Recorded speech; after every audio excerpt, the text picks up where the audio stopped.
Introduction. Earth is known as the blue planet because of abundance of water on its surface. In fact, 70% of Earth's surface is covered by water. However, in summer, everyone talks of shortage of water. Strange, isn't it? What is even more strange is a couple of months later during monsoon, we talk of floods. In this lesson, we will learn about the effects of droughts and floods on Earth. We will also learn the ways to overcome these problems. Objectives. At the end of this lesson, you'll be able to identify the effects of heavy rainfall, describe the outcome of no rainfall for a long period, explain rainwater harvesting, describe the different techniques of rainwater harvesting. Have you ever wondered where the rain and snow goes after reaching Earth? Rainwater flows as streams. It fills up ponds, lakes, and rivers. It falls into the sea and oceans. The snow falls on mountains and later melts into water. This water flows down the mountains in the form of streams and rivers. Thus, most of the water received from the sky finally flows into the oceans sooner or later. Not all the rainwater flows into rivers and ultimately into oceans. Some of it is absorbed by the soil as well. This water is known as groundwater. Groundwater is the source of water for many lakes and wells. Hand pumps and tube wells tap this source to provide water for consumption. However, overuse of groundwater has led to its depletion. As a result, we need to dig deeper and deeper to locate groundwater. In areas with little or no vegetation, the topsoil is loose and gets washed away by rainwater. Such areas get covered with concrete. As a result, there is reduced seepage of rainwater into the ground. This also contributes to reduction in groundwater. Students, select the correct answer from the options given. In our country, most of the rainfall occurs during June, July, and August. It gives us respite from the hot and humid summer. Sowing of many crops depends on monsoon. But what will happen if it rains heavily?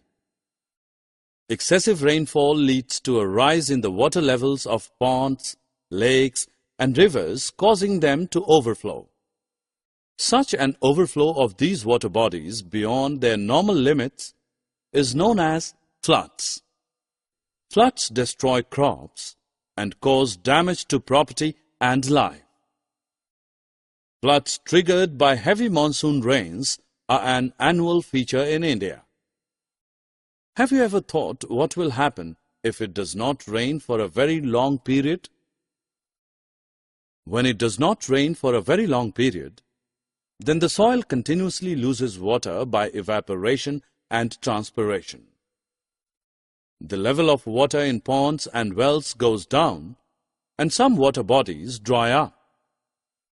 The groundwater also depletes.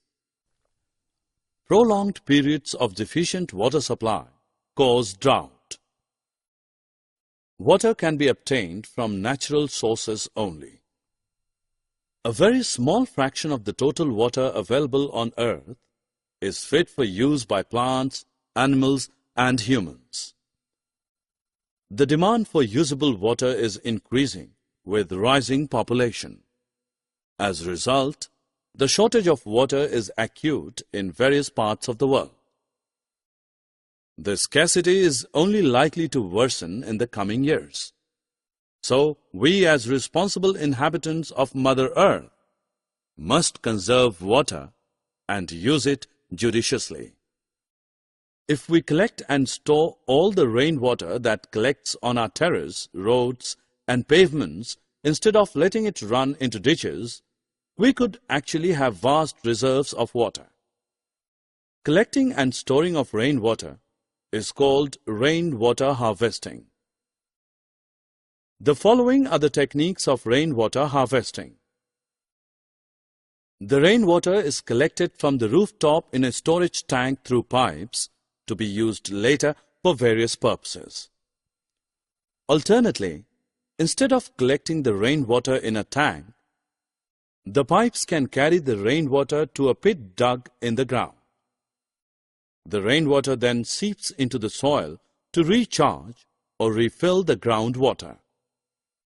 Another technique of rainwater harvesting is the one in which the runoff on the ground is used to recharge groundwater. Summary. Let us summarize what we have learned. Excess rainfall causes flood, and no rainfall over a period of time causes drought.